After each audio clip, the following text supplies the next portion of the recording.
Hola, buenas tardes ya. Bienvenidas, bienvenidos. Pues hoy tenemos un evento muy especial y quiero agradecer mucho la invitación que nos hizo la doctora Marinoel Guilbault del Instituto de Geofísica, que bueno, ella en esta ocasión pues tiene como invitada dentro de un proyecto a la doctora Catherine Morgan-Prou de la Université Clermont-Auvergne de Francia. Y es justo esta relación, el tema de investigación, la relación de la representación de sitios, en este caso de sitios de geoturismo, en literatura y la relación que esto tiene con el turismo finalmente, ¿no? Entonces, bueno, es un tema que dentro del seminario Espacio, Cultura y Turismo y también dentro del grupo de investigación sobre geografía del turismo que tenemos con el doctor Álvaro López, pues es un tema que nos ha interesado mucho, ¿no? Cómo justo estas representaciones de los territorios desde diferentes formatos que pueden ser la fotografía, que es la más común, los videos en redes sociales, pero también la literatura, que cada vez se nos olvida más leer, pero que es una fuente muy importante en la conformación de estas imágenes, imaginarios, el cine, que bueno, es un proyecto que también tenemos ya muy avanzado. Y bueno, en este caso, pues tenemos el gusto de tener una especialista que se ha enfocado en esta relación justo, bueno, en los cuadernos de viaje, o ¿sí? Que mezclan la parte literaria con la parte de dibujos e imágenes para describir las impresiones de los viajeros sobre los sitios.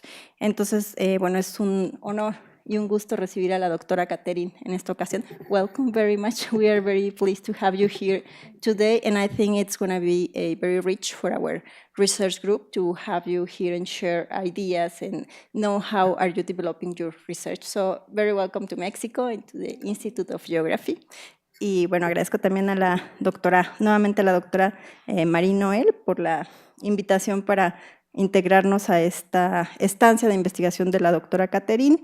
Y bueno, en esta ocasión la doctora Catherine Morgan-Prou va a presentar la conferencia Bosquejando la Tierra, Geoturismo y sentido del lugar a través del arte y la narración y la narrativa.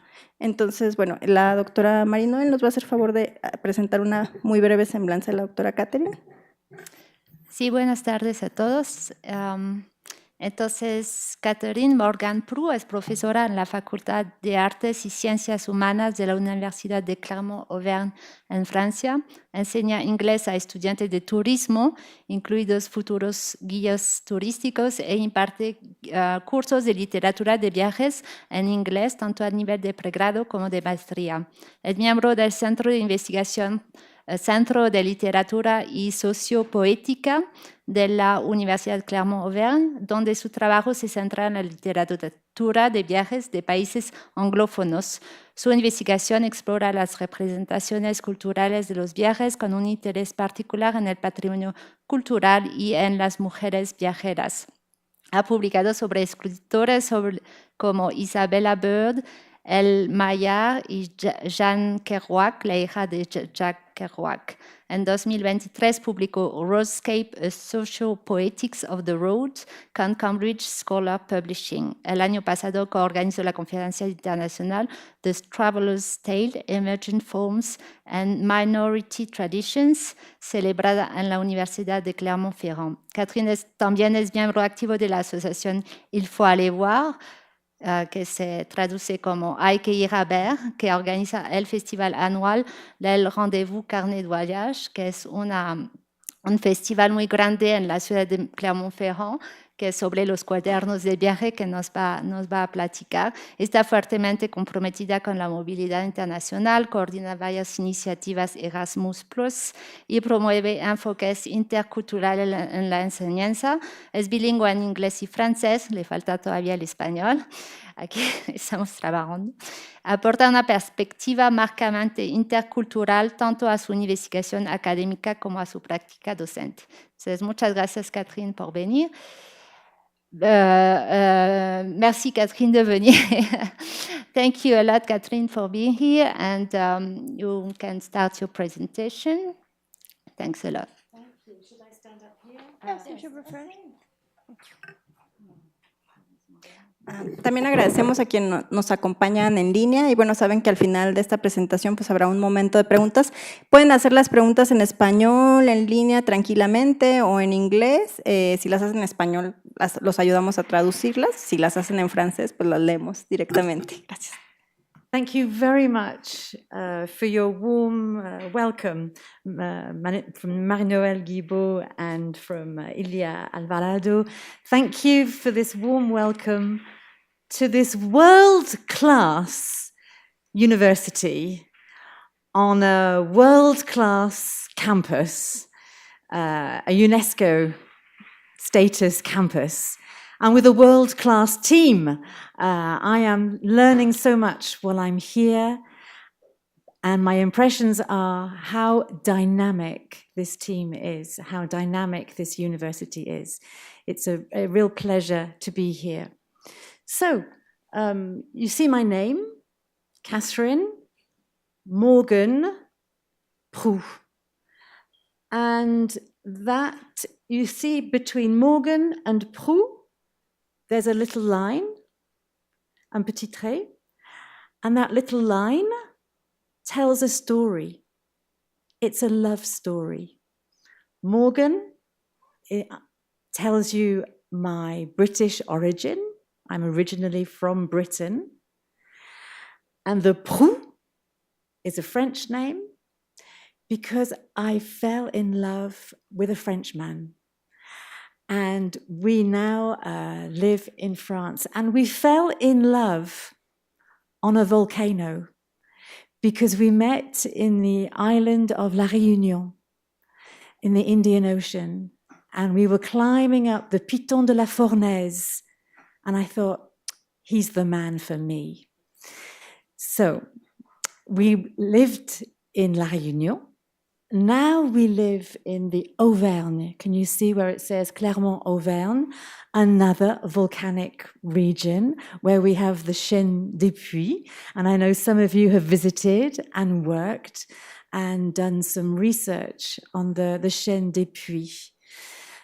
And I work at the University of Clermont-Auvergne, as we just heard. So Clermont-Ferrand, let's go there. Now, in your mind, imagine we are in a city in France. It's November, so it's quite grey, quite cold, and there are hundreds and hundreds, thousands of people gathering to go to an event. The event, it's not to see a rock star, it's not a rugby match, it's not to eat cheese. This event, which attracts thousands of people every year in Clermont-Ferrand, is a festival. And it's the festival of travel sketch books, carnet de voyage en français. Marie-Noëlle is going to help me with the translation from French to Spanish. From carnet, Quaderno de bière. And so every year, during 3 days, this festival is the major event in the city of Clermont-Ferrand. And I chose, so there's this, you can see the city of Clermont. You can see the volcano behind, our Puy de Dôme, which is our emblematic volcano, part of the Chaîne des Puys. You can see that the eruption from the volcano, hearts. So there's a love story there too. We're carrying on the love story. And you can see that the cathedral, which is made of black basalt stone, you can see that the towers of the cathedral in this poster from 2022 represent the 2 media that are included in carnet de voyage. Because a carnet de voyage, or a travel sketchbook, includes always pictures, So there's the paintbrush, you can see the painting, very often watercolor, but not always. On the other hand, there's a pen. You can see the pen because there's always text. But I love the way that this poster translates in an image, graphically, the combination of how this territory in November for this festival is expressed, the very emblematic volcano, cathedral, the town, becomes one, groups together around this artistic and literary event. So it takes place every year. Here are some posters from some other years that will give you a taster, a little flavor of this festival that, as you can see, takes place over 3 years. It's been running for 20 years. It's very well established, this festival. It was begun by a group of friends who loved to travel, who loved to explore the world, who were not fans of mass tourism, no, but were much more passionate about promoting travel and tourism in a way that expresses fascination with other cultures, that takes a look at urban travel as well. You can see that on the left, or on the far right there, you can see the tourist sitting on the edge of the lake, just contemplating with her sketchbook. And that's the type of tourism that this festival promotes. A tourism that promotes a fascination with culture, a fascination with heritage, slow tourism. Tourism that invites you to take the time, just like the railway that you can see in that poster over there, the railway as a form of a slow tourism where you take time to appreciate the natural landscape, whether it's the cliffs or the flying bird. So inside the festival, so imagine, here we are in Clermont-Ferrand, we join the queue, and the queues to get inside this festival are long. The first time I went, I was fascinated to see how this enthusiasm for all types of visitors, students, teachers, but also families, also children, school children come in coach loads to this festival. And inside, the building is buzzing because there are over 100 guests, travelers, travel artists, travel writers come to share their sketchbooks. The idea is to meet together. It's not like a museum, it's not like an art gallery. It is alive, it's dynamic. There are stalls you can see where visitors come and the artists share their travel sketchbooks with them.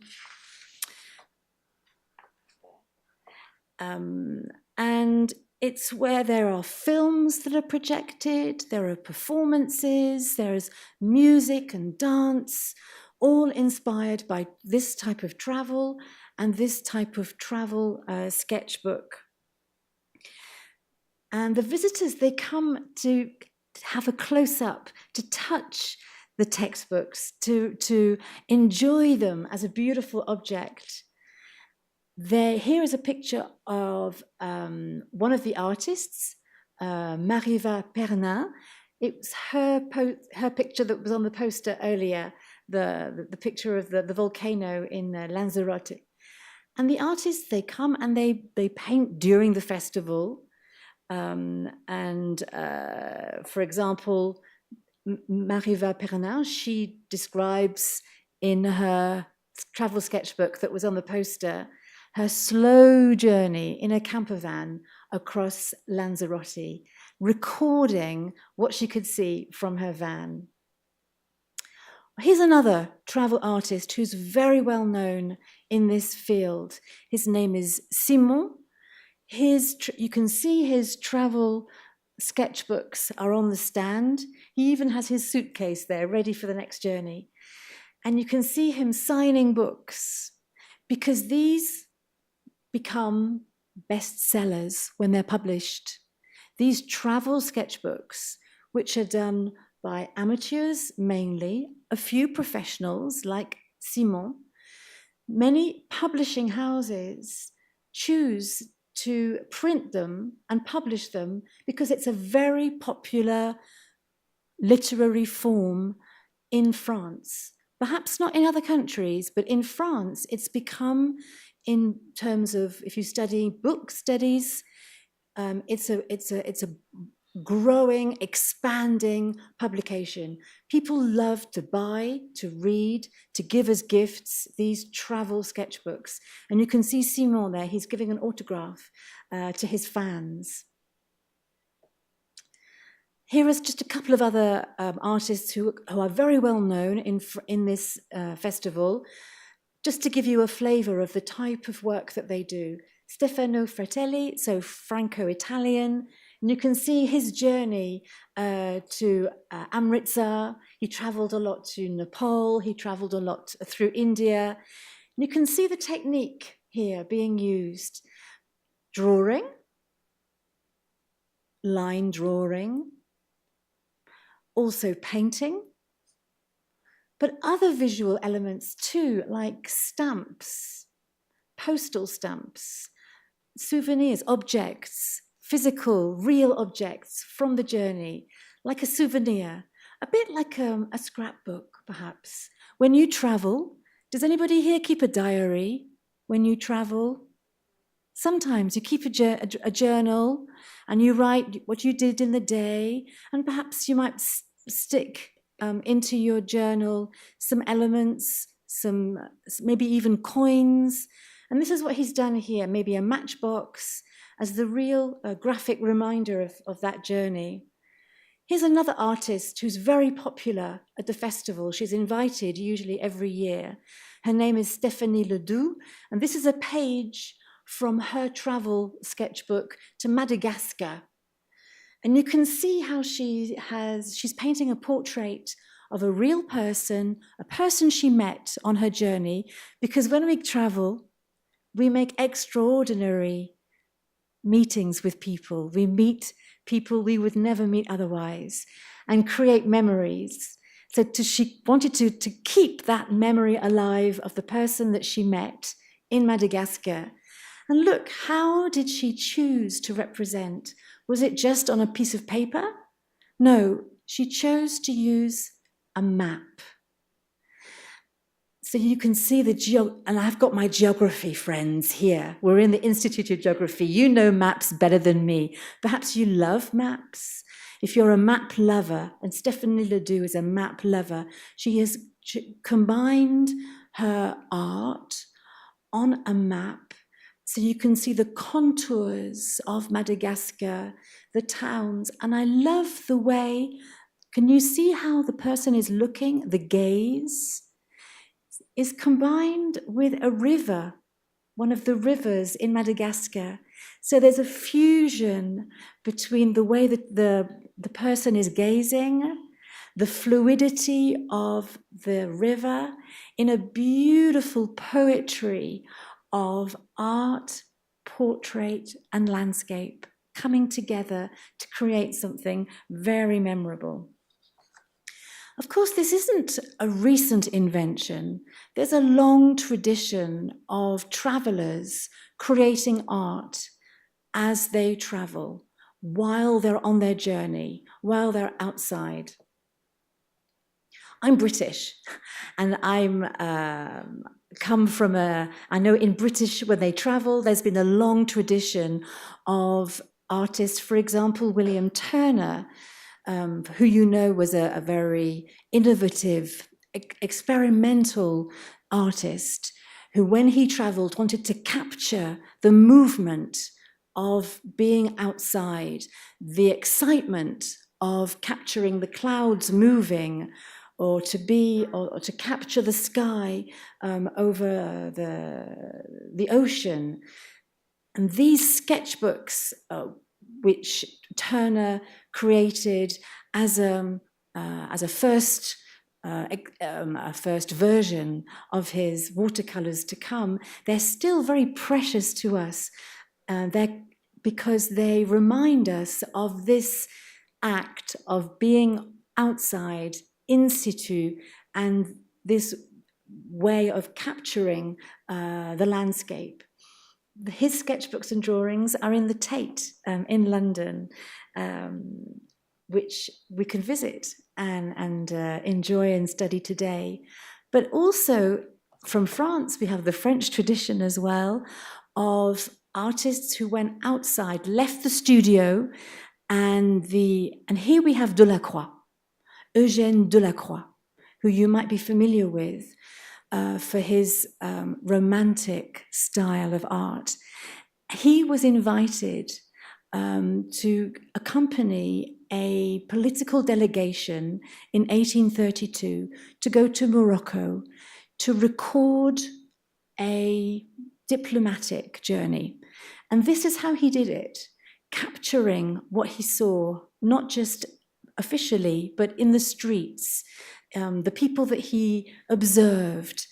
And those are precious documents that are kept today in the Musée du Louvre in Paris. This is kind of a template for sketching as an integral part of travel.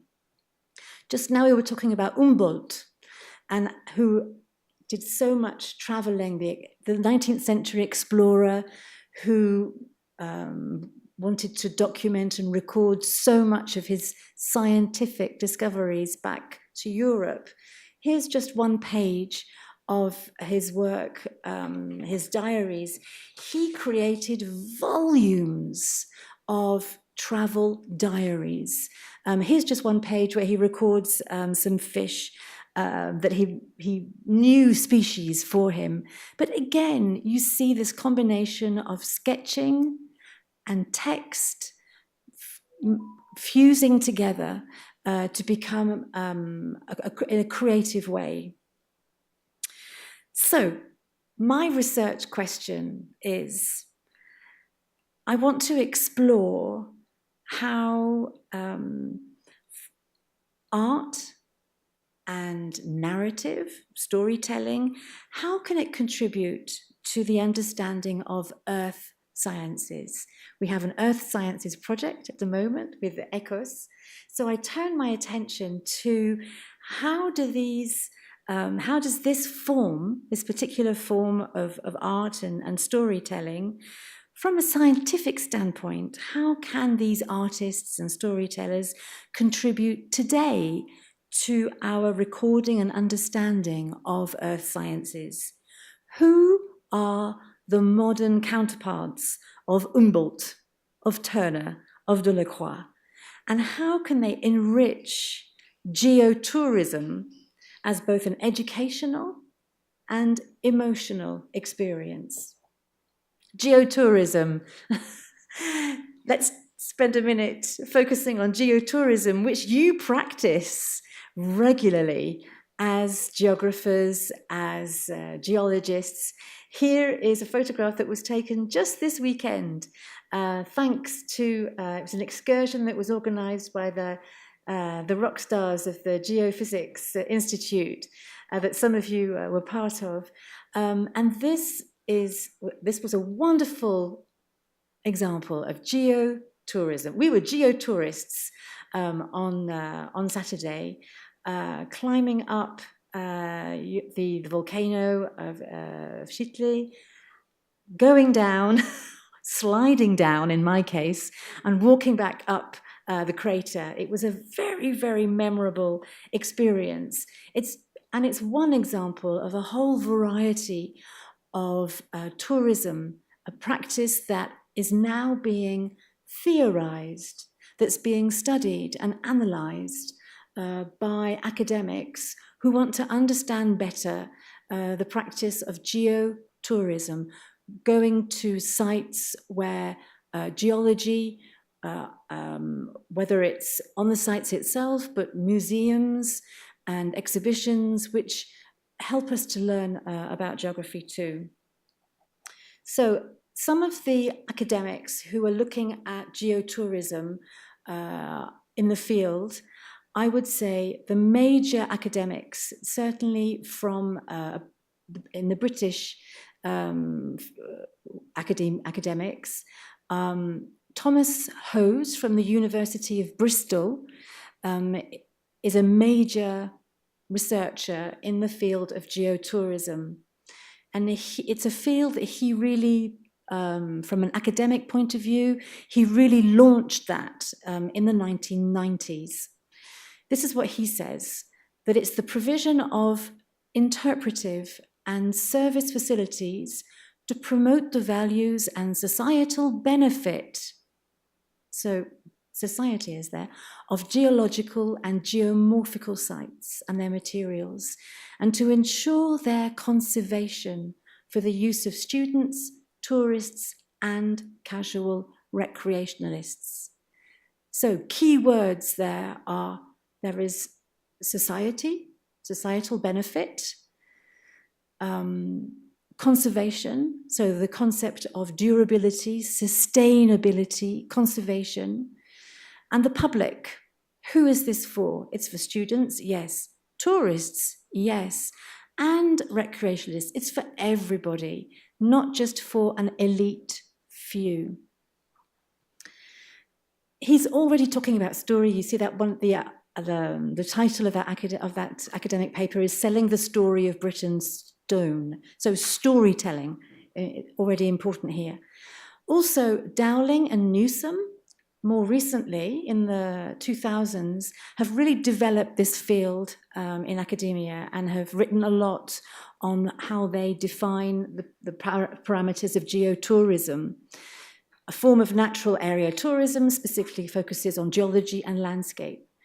But again, as in the case of ecotourism, education and particularly interpretation fosters the protection of geodiversity. I've put those words in bold.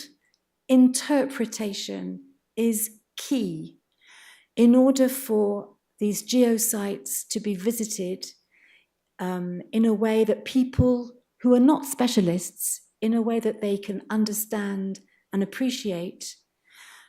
Interpretation is key. Right from the start, it's one of the major concepts in order for geotourism to be effective. Is this a concept that you study in tourism? Interpretation? Is it a concept that, I don't know if it's a concept that it was developed a lot in America, particularly for the national parks. You know, the Americans have done so much to, in the United States, develop the whole concept of what is a national park and how do we preserve it. And so began thinking about how do we interpret, how do we make sure that the visitors understand and appreciate. And Freeman Tilden is considered the father of this approach. He published Interpreting Our Heritage in 1957, where he developed the principles of interpretation for natural sites. And they are based on the idea of, here we go. Oops, that's not here. Oh, let's go back. Oops, back to Freeman Tilden, sorry. The idea of combining scientific data, information, but presenting it in a way that tourists can relate, they can understand, they can appreciate, and so they care about it. We care about things we love. If I can sum it up, he encourages professionals, tour guides and professionals of parks to help a tourist fall in love with a place. Because if you fall in love, then you care for the long term. And interpretation has been developed, it's been theorized a lot in America, but in Europe as well. There is a National Association of Interpretation. And again, they encourage professional tour leaders to communicate. It's a communication process that forges intellectual and emotional connections, the head and the heart coming together between the interest of the audience and the meanings inherent in a resource. So the idea of revealing meaning, and we'll come back to that, creating meaning, sense making. Let's just move on a little bit further, because I want to share with you this theory, just going back to Thomas Hose. He developed this model of a tourist gaze. Maybe we talk a lot about the male gaze, but and the gaze, the way we look, our perception of what we can see. And Thomas Hose, this book is in 2010. He has really considered how much travelers and tourists, how our perception, the way we see our environment, how it is through a filter. We don't see objectively, we see through a filter. And he suggests that the filters that we look through are like the guidebook, he says, but also art, and also prose and poetry in the way that shape the way we see the world around us.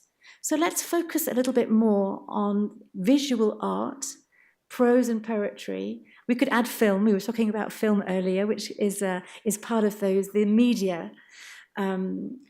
Let's see how sketchbooks, how one of those filters that help shape our perceptions. Here's just an example. Let me just check the time. Moving on. So I'm just going to move on a little bit further, just to show you an example of a sketchbook of La Réunion, which is dear to my heart. This is just to suggest, just to make the point that these sketchbooks that I'm showing you, they're not always beautifully finished. They're not always polished. A sketchbook is something which is rough, which is done quickly, done immediately, in the moment. It captures what you're thinking, seeing, feeling in the moment. And it can tell a story as well at the same time. So just to make the point that this sketchbook called Carnet Pays by Sandrine Bonamy-Redler, she's a major carnetiste, a major creator of these travel sketches in France today. Her first page in her carnet is a map, another map. But look, this map is not precise, it's not finished. It's a map that tells a story. It's a map of Reunion Island. There are 3 cirques, you can see. She's even drawn a little heart. She has written the places where she wants to go, the place where they have little hearts, a little pictogram that says a lot about her affection, her emotional engagement with the place. The names of the places, too, have lost their... It's not Saint-Pierre or Saint-Joseph. It's just Peter, just Pierre and Joseph. It's becoming more familiar. So that was what I wanted to show you first of all. And of course, she continues through by sketching the places that she sees on her road trip around the island. Here she's on the east, Sainte-Suzanne.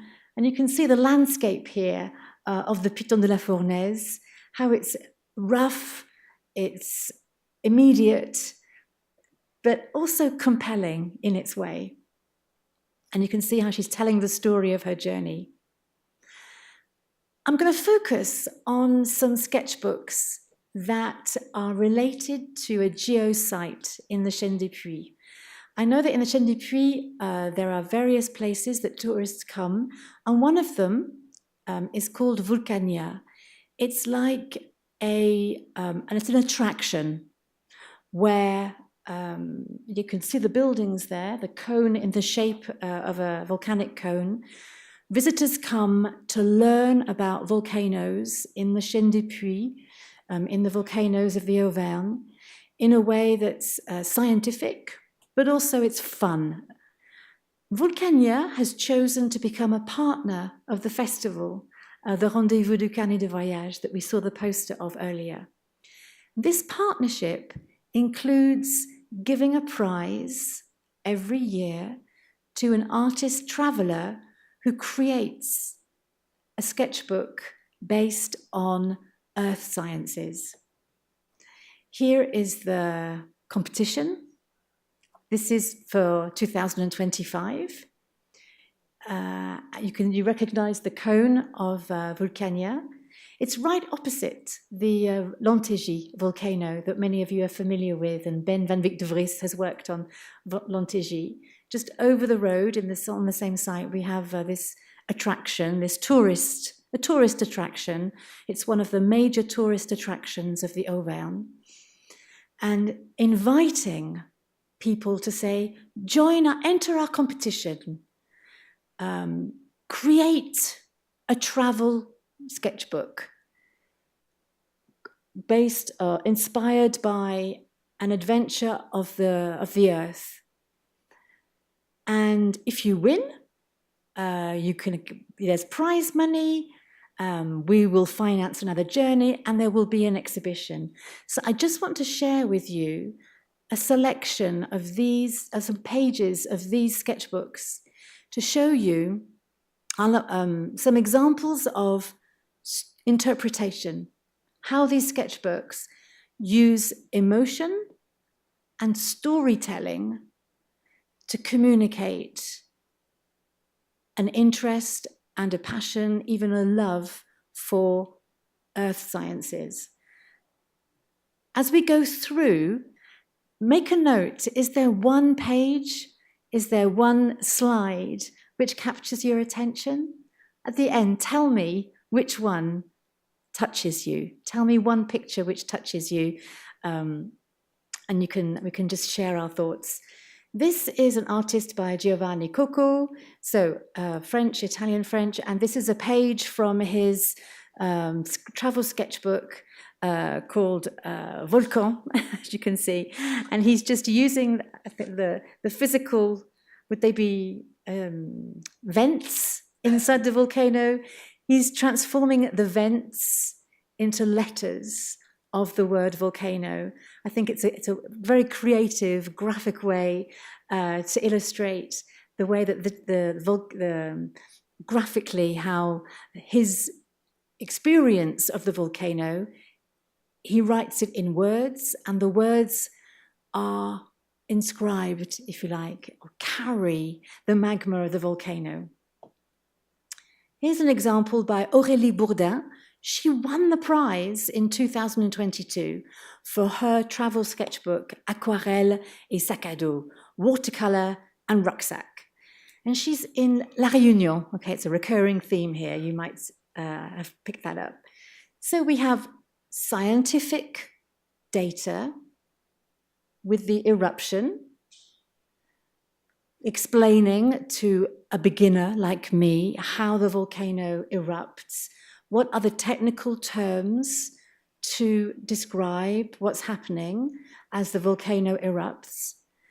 She's also sketched with a drawing the tourist gaze, looking into the crater, on 2 pages there as a focus, but also the watercolors are abstract, graphic, expressing, I think, some of her engagement, her emotion with the volcano itself.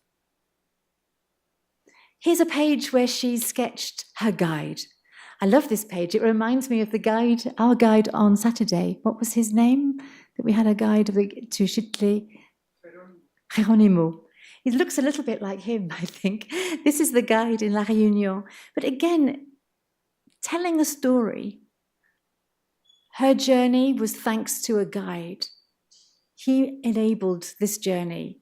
So she feels engaged with him in a sense, there's an affection. She describes him. She notices him. She takes time to sketch him. There's a relationship between the tourist gaze and the guide. She could take a picture, clack, clack. But that is different, isn't it? It's quick. We have so many pictures on our phone, so many photographs. This, she took the time. Maybe she had a conversation with the guide while she was drawing. It tells a story. She wants to tell us about her journey thanks to the guide. She draws the basalt on her climbing around Reunion Island. I love the way she expresses the stone. To me, the stone here is like a wave. There's a movement, and she's climbing up. So there's the movement of the tourist. But to me, I find that watercolor, the way she, it's a lava flow, right? No, maybe you have to correct my lack of knowledge here. But this rock here, the basalt rock, to me, is a thing of beauty. And our gaze carries us through the slope that she wants to express. Here she is going through a tunnel, I think. The river, she's following the river, and she was written just next to it, "On marche par là." We walk here. And you can really feel that she has walked. It's a physical engagement with the place. And I can relate to that. It reminds me of the struggle I had on Saturday walking down the crater. And I think that through her words, but through her drawings as well, she expresses some of that physical, the embodiment of how our body is connected to the landscape that we're walking through, that we're moving through. Again, the colors here. She's fascinated by the colors. She's even created a little palette here of the black of the basalt rock and the green of the grass. And that combination of color is almost like a textile design. It's a beauty. She's made something that perhaps we would not necessarily look closely at, but the color has been very effective here. Daniel Castella, thank you, has a different approach, perhaps more scientific, very precise. He tells the story through some key figures, key numbers. Here's another example of in the Canary Islands. Here we are in Tenerife, looking at the volcano there. And again, he's telling us a story of how that volcano evolved. For a non-specialist like me, that's very helpful. Another style, so different. Dramatic, would you say? This is Etienne Drouin. He won the prize in the 2000s. This is his En Dios Confiamos, where he recorded his journey in Nicaragua. And he tells the story of this volcano. A lot of the content expresses the local inhabitants, the local people, and how they are resilient. It's a story of resilience here. He describes the relationship between the local people and the sharks, les requins of the lake, of the volcanic lake. So very powerful, very dramatic. It's a story, it's a collective story of the community. It's a story of courage, and it's a story of faith as well. A different atmosphere now. Sarah Koum, she won the prize in 2020 with her travel sketchbook in Japan. So Japan in 2020. And she tells us a story as well. She tells us traditional stories related to the volcanoes. In the text, she writes about the, can you see the religious sanctuary in Hakone, I think. That's, she describes in the text the shrine, so the cultural memory here in this landscape. She describes her journey of crossing the lake Ashinoko. She tells the story, what it feels like. What did she see? What did she perceive? What were her emotions? She combines that with information, scientific data, another map here. But we have the personal, subjective memory. What does she remember? She remembers the snowflakes. C'est sous les flocons de neige que nous visiterons les lieux. So she visits the place with the snow falling. So it's another beautiful, poetic way of describing that journey. Again, this is Sarah Koum, and she describes the story of how local people, they boil their eggs. You can see on the bottom right-hand side, their eggs in the water, in the volcano. There's a story about them becoming black like the volcano. So she's combining this collective cultural heritage with the landscape in her carnet. Another atmosphere here too, we've got Giovanni Coco, and he has, it's a little bit like a cartoon, a bit like a bande dessinée, where he tells the story of the creation of the volcanoes, the Greek islands here. He draws upon the cultural memory of the vase here, and how there's a kind of echo between the vase and the shape of the volcanoes there. He tells his the story of a legend. We have Empedocles, who was a Greek philosopher. I didn't know this story before I discovered her sketchbook. And this Greek philosopher, who she plays with the scale. You can do that with art. She can play with the tiny scale of the person climbing up the volcano.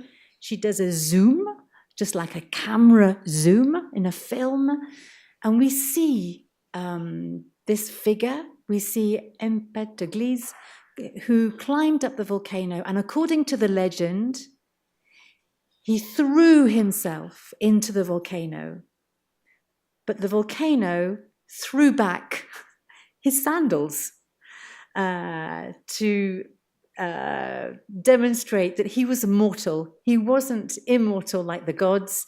And you can see the little sandals, again, a zoom, playing with the media of film, camera, imagery, in a way that's creative, almost humorous, I would say.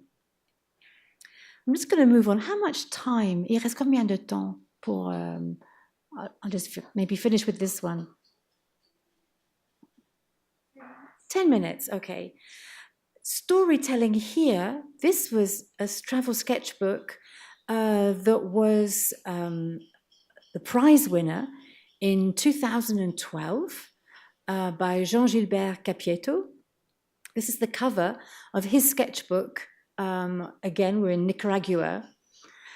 And what an invitation. You see that on the cover of a sketchbook? I want to open that sketchbook. I want to learn more about the volcanoes that he observed on his journey in Nicaragua. There is emotion. There is heart that we've just been talking about. Emotion of excitement, I think. These colors are so vibrant and dynamic and warm, and suggest that there are stories to learn about legends of these volcanoes, that stories of perhaps with people, because we can see faces, eyes, we can see some of the nature. There's a leaf there that seems to have to tell a story. So that's that reminded me a little bit of some of the traditions that I saw yesterday, the campus. I went on the campus tour and saw lots of murals, which were rich with symbols, and that speaks to me. This could almost be a mosaic, this cover, combining all these different elements. What about public engagement? So these sketchbooks, they don't just stay in a drawer. They are shared. They are shown. And I think this public engagement is important to us as we think about ways of helping tourists, but also citizens of a town, inhabitants of a region, to understand, appreciate, and perhaps fall in love with landscape. And this is what Vulcania does. So the festival, there's an opportunity to share, to look at these sketchbooks with the artists. And this visitor attraction, Vulcania, they have a special space on site. So they have rides, they have shows, but they also have an exhibition permanently so that all their visitors, when they come through, they buy their ticket and they see these sketchbooks. And it's a way of connecting with their visitors, because they ask their visitors to vote, to choose the best, the one that inspires them the most. And they have a person in charge, a professional, a chargé de mission scientifique, so a person in charge of creating cultural events for the, so it's a mediator, if you like, at the museum. She organizes this competition, and she also organizes the public vote. And the public, they write what they think, and they choose the best one, and it goes into an urn. And the public help to choose the best travel diary that will be rewarded with a prize. And she told me that many people participate because it's a little bit unexpected. It's a little bit curious. It raises curiosity. Why is there art on volcanoes in a space that we thought would just be about scientific data or rides for fun? And this, last year, she said there was over 1,700 participants. And there's people who come, they write notes, and they say what they think and what they feel about these travel sketchbooks. Importantly, this genre is a great way to engage with young people. We all drew when we were young, right? Some of us continue to draw. I don't draw anymore, but young people are fascinated with drawing, and to connect with young people in this way, it's a fantastic medium to encourage children to observe the world around them, to take the time, and they do. The festival encourages young people, school children. There's a prize for the best carnet de voyage by young children. Last year, the prize was won by a group. It was a collective carnet. That's another great advantage of a carnet de voyage. It can be individual or created by a group. And this group of school children together created this travel sketchbook. They told the story of a whale swimming around La Réunion. And it's called 20,000 Leagues on the Water. So it's a nod, a reference to Jules Verne, 1,000 Leagues Under the Sea. So the idea of travel writers like Jules Verne, 80 Days Around the World, again is an inspiration to combine text and image together in this. And it was a beautiful travel sketchbook telling the story of the landscape that these children observed. At the university, we encourage students to create a sketchbook. The Université Clermont-Auvergne, we have a partnership with the festival, As you can see, the logo of the university on top, and then the logo of the association which organizes the festival, which is called Il faut aller voir. It's a quotation by Ella Maillard, the great travel writer and explorer. And every year, we encourage our students to create a travel diary. And they send us diaries of their Erasmus trip, or a journey they took with their friends, or a solo journey. And we give a prize for the best travel journey. It's a way for us, it's a fantastic media to talk about travel in an ethical way, travel in a responsible way, travel in a way that has values in coherence with the festival values of travel, slow travel. Last year, the prize winner was a young student, Hector. Here he is at the festival on the stand of the university. He was a student in biology. He's not an artist. He's not a writer. He's a student in biology. And this was the travel diary he created, very similar to the travel, to the carnet de recherche, or a scientific journal like botanists create. But he combined with poetry from Brazil and his personal reflections on his journey. So, to sum up, well, here's a bibliography of reading. I'll come back to that, but I just wanted to bring all this. How can we bring all this together? Well, I wanted to talk about the travel journal as a way of integrating art, storytelling to enhance in communication and public engagement. They bring together, these travel diaries, emotional and intellectual connections to reveal meanings about a place, and meanings that have personal meaning or collective meaning, like in those legends that we just saw. So travel sketchbooks, they're at the interface of knowledge, creativity, and visitor experience. And I think it could possibly be a project that you could integrate into one of the many projects that you already run as you work to enhance the Pedregal here on campus. I know already you have poetry on campus, readings on campus, performances on the Pedregal. You have art as well, so you're very familiar with this combination of art and science.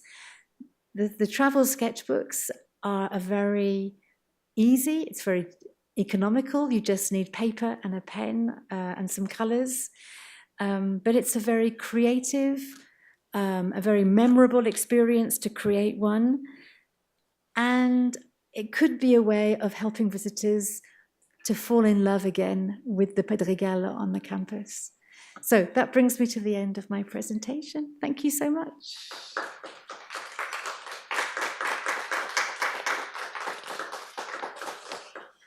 I'm happy to ask any questions. Now, did you choose a picture that you liked? Is there one picture which touched you? Is there a drawing which touched you in some way? Ilya, was there one picture that...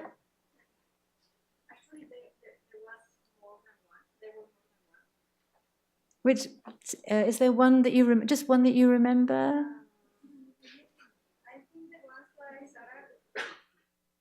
I think the ones by Sarah Corpse. Well, I also like the one of the zoom in the volcano. Sarah Kum. Oh, the one in Japan. Did you say? This one here? The next? That one. Yes. I found it like very peaceful. Peaceful, and that's a key notion as well it's been analysed that this practice of sketchbook has increased dramatically, especially since COVID. And it's been shown that this type of practice brings peace to the people creating it. It's a kind of therapy in a way. It's a way of slowing down and of well-being. And it's been analysed and recorded, the effect that it can have on mental health as well. So that's another aspect, a benefit, even a social benefit, the well-being, the sense of peace that this practice can bring the viewer, the spectator, but also the person who creates as well. Yeah. Thank you, Ilia. Thanks for your presentations. Actually, I have many questions and comments, but maybe we can talk about them later. And now we can give the words to people in the room if they have questions. Was there a picture? Which picture caught your attention? Muchas. Bueno, voy a hablar en español porque me cuesta el inglés. La de Nicaragua, Nicaragua, está el volcán. this one? Yeah. Tell me, in what way did it touch you? Me gusta mucho porque pareciera que los volcanes también son un elemento vivo, ¿no? Can you translate one? Merci. He likes it because it seems that the volcanoes are living elements. They're alive. Yes, they're living elements. You're absolutely right. They are dancing almost, and they are moving. They come alive. It's very lively, yes. Y también creo que los ojos, no sé, como que me evocan a que representan que hay personas dentro de ese entorno natural, ¿no? The eyes they seem to recall that there are people inside this environment. Right, the deep connection between the volcanoes and the inhabitants, the people, the communities, the people, the community. Yeah, there's a very powerful articulation between the landscape and the people who live in the landscape. Yeah. Y bueno, mi pregunta, o sea, entiendo que es un tipo de turismo que es un poco más amigable con el entorno, ¿no? Me gustaría saber si, no sé, como desde acá, desde la geografía, luego tenemos o solemos entender el turismo como una actividad que muchas veces genera más efectos dañinos que beneficiosos, ¿no? ¿Cuál es el efecto negativo o no hay efectos negativos en este tipo de turismo? Porque parece muy lindo, pues. Okay, she says that this tourism looks like it's more sustainable or it's lighter on the environment, whereas in geography, often they see the tourism as something that doesn't have a lot of benefits. Instead, it does a lot of harm. So that's the last part. So does this kind of tourism does it not has any harm or negative effect? Yes, yes. It's a way of traveling. It promotes an ethical way of traveling that is sustainable, and that encourages visitors to slow down. So it's slow tourism, and to take the time to observe. And the idea of drawing and sketching, it takes time. And the artists, when I interview them, they say that when they slow down, they sit and they start to sketch, local people ask them questions. Oh, you're drawing. Oh, that's nice. So there's engagement, there's communication with local people, but also local people, when they see an artist drawing their landscape or drawing their town, they think, oh, my place where I live has value. This artist sees it as an aesthetic. Often it takes an outsider to come and to pay attention. And then the local people, because they see it every day, we don't notice what we see every day. We don't bother to look again. But if we see an artist drawing, we think, oh, that must be a beautiful thing to see, that has value to see. And it's the idea of how it can change our perception. Our perceptions are not fixed, but they can evolve. So yes, ethical tourism, and yes, the encouragement of connecting with local inhabitants, and yes, artists and writers help us to look again and to see things that are worth noticing, that have value, that has inherent value. Yeah. Thank you. That was a long answer. I like the paint with the map in Madagascar. Okay, because with the Madagascar? Madagascar, because it is like I can see where I am. Remember this lady that is in this map, and the river goes, yes. Yes, Is this, I love that It is too. like I see where I am, and the things that you say about you cannot take care of the things that you don't love. There is this phrase that your eyes cannot see what your mind doesn't know.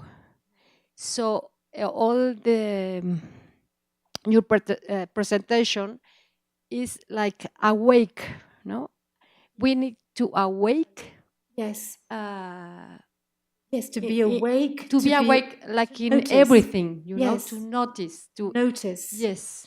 Yeah, Yes. that's such an excellent point. Yes, because you ask if we use the word interpretation, no? And I already want to look for this author about, he was the first to see, because the way to travel, and not only the way to travel, is also the way to live. Yes. Where you are. Yes. We don't even know where we live. Yes. You know? Exactly. Absolutely. And I think this genre encourages us to look, to pay attention locally. We don't have to go far. Yes. To have that experience of enjoying what we see, or having a sense of wonder and caring about what we see. We don't have to go to the other side of the world. We can, it's wonderful, and I'm so happy to be here in Mexico. But also, we can stay local and see what is directly in our world. And this genre encourages that. During COVID, these travelers, they thought, what should we do? Okay, we will record what we see around us. And it created travel sketchbooks that were immobile. They called them immobile travel sketchbooks. But it was this idea that it's not just a practice when we travel, but this is something to practice in our lives. And I love that idea that we're not a tourist and then not a tourist. That we are, it's a continuum, isn't it? But I love that idea that you said, that to mind now and to see what we have around us, yeah. And that the Freeman Tilden, I absolutely recommend his work, and he is considered a reference in terms of interpretation. I just want to find the quote. There's a lovely quote from him that I'm going to find in just 1 minute. I'll come back to it. But yes, yeah, this is, sorry, going back. And you have a beautiful voice, too. Freeman Yes. Tilden, he says, through interpretation, understanding. Through understanding, appreciation. Through appreciation, protection.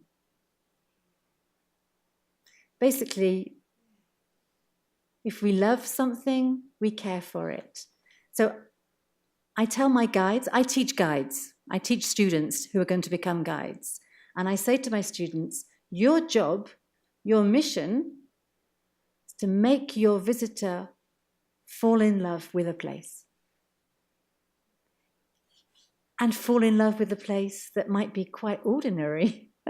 You have to find a way to help us. Why is this place important? Why is it special?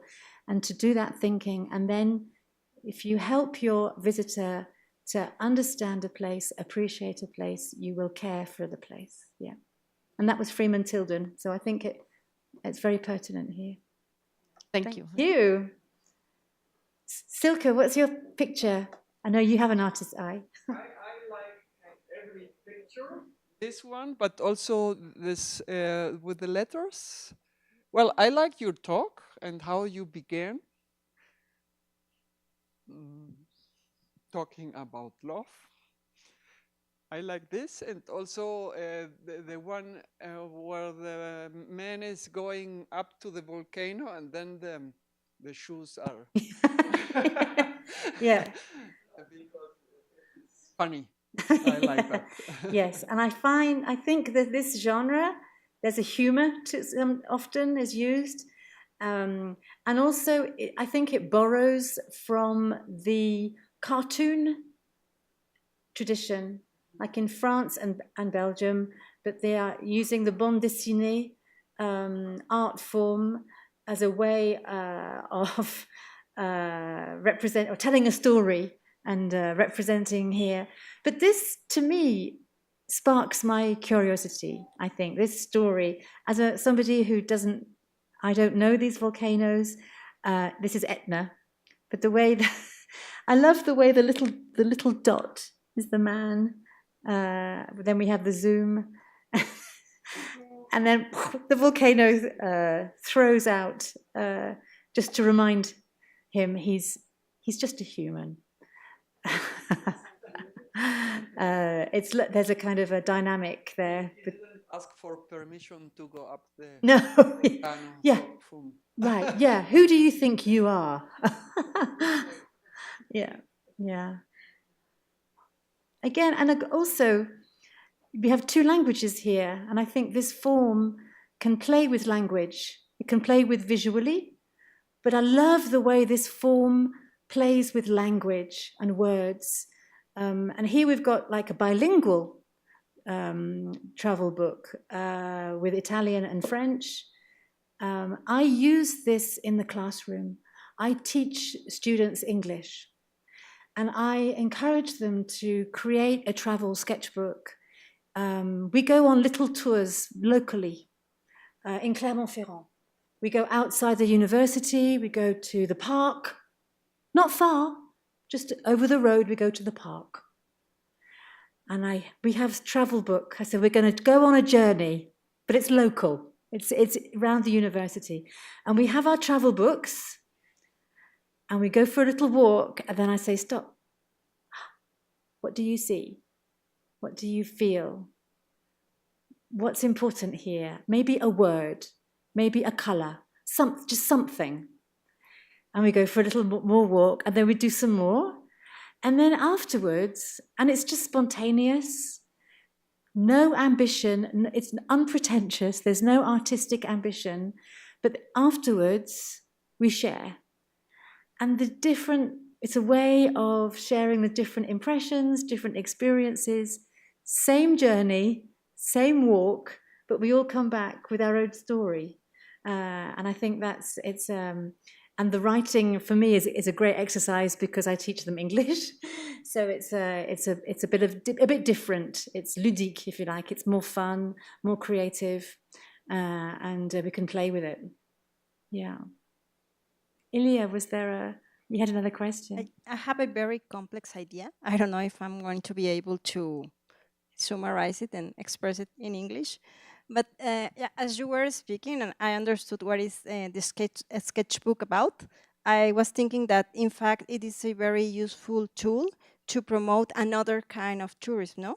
as Norma was saying, in geography, we are very concerned about the negative effects of tourism, which are due to mass tourism, no? Because, and we relate a lot mass tourism and this predatory tourism with this quick society, which is moved much by media and by social media and social networks, which invite us, and but especially the youngest generations, like to be more, have more, consume more. And in that way, tourism has become that, no? Not seeing the places, but being in many places. So I think this sketchbook is like a way to say, no, you can stay in a place and see everything like very, as you say, slow tourism, no? But which is very, very weak movement, because now it's like we want to have more and more from everything, from experiences. And so I think this will be useful thinking in our case, also for heritage, for, I don't know, well, nature tourism and many kinds of tourism. But yeah, I see it like a resistance against this society, which goes very quick and that is moved not by the deep knowledge of places, but just for the shallow, and more than being in the places, taking pictures and saying you were in a place, whether you don't remember anything and you don't really saw the place because you just were there, took a nice pictures of you with the landscape or the heritage or the volcano in the back, and go to next place. So sometimes it is said that we travel to find ourselves, but if you don't give the time, you cannot find yourself in that rush, no? So I think this can be also a tool to be slow and find yourself by appreciating and catching the environment. Yes, absolutely. It is so important. And there's a lot at stake, isn't there? We need to find ways, we need to find creative ways to encourage people to slow down and not increase the, as you say, the mass tourism, the consumer society that you described. There is an interesting marketing campaign by the Ministry of Tourism in Portugal. And they used this genre, they used travel sketchbook as a way of promoting slow tourism, ethical tourism in Portugal.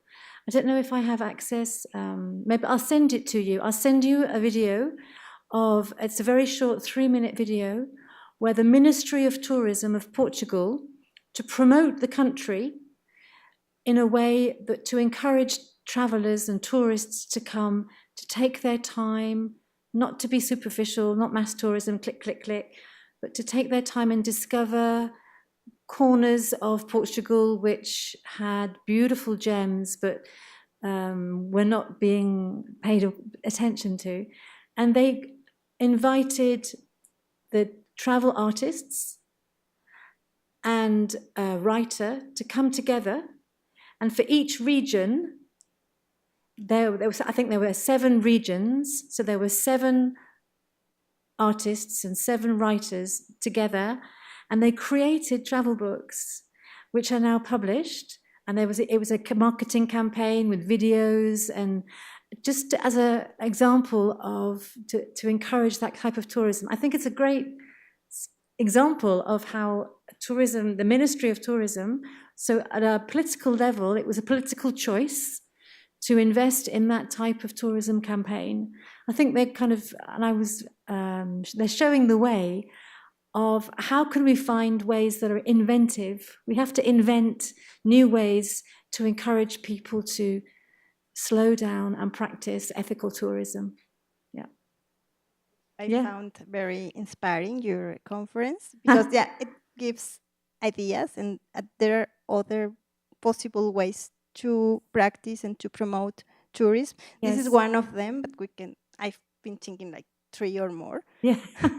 But yeah, it's like, thank you very much. Thank you. Great.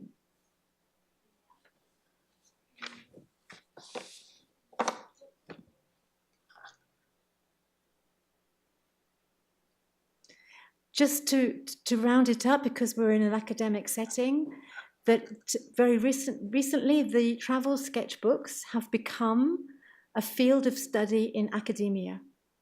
They're now taken seriously as a new form of travel writing, with a tradition like Turner and Delacroix and Humboldt, but today's forms, the contemporary forms of travel sketches, just like we saw here, is considered a form of travel writing that's inventive, because they also have, we could have sound carnet de voyage as well.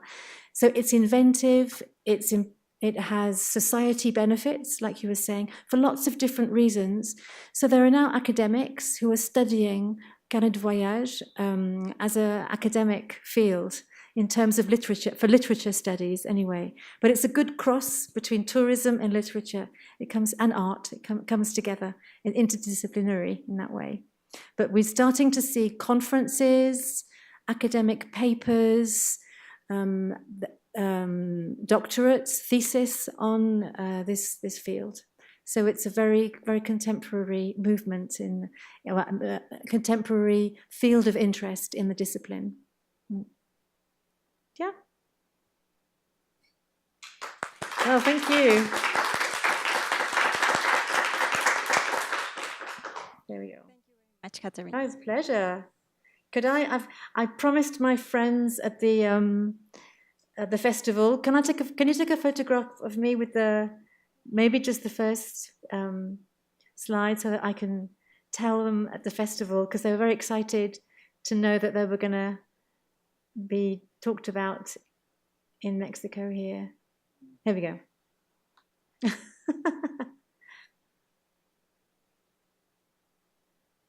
And just this one. Can you do that one for me? Sorry, I'm making my request. Can I ask you? Oh, okay, I'll do that. Thank you so much, and looking forward to the continued project.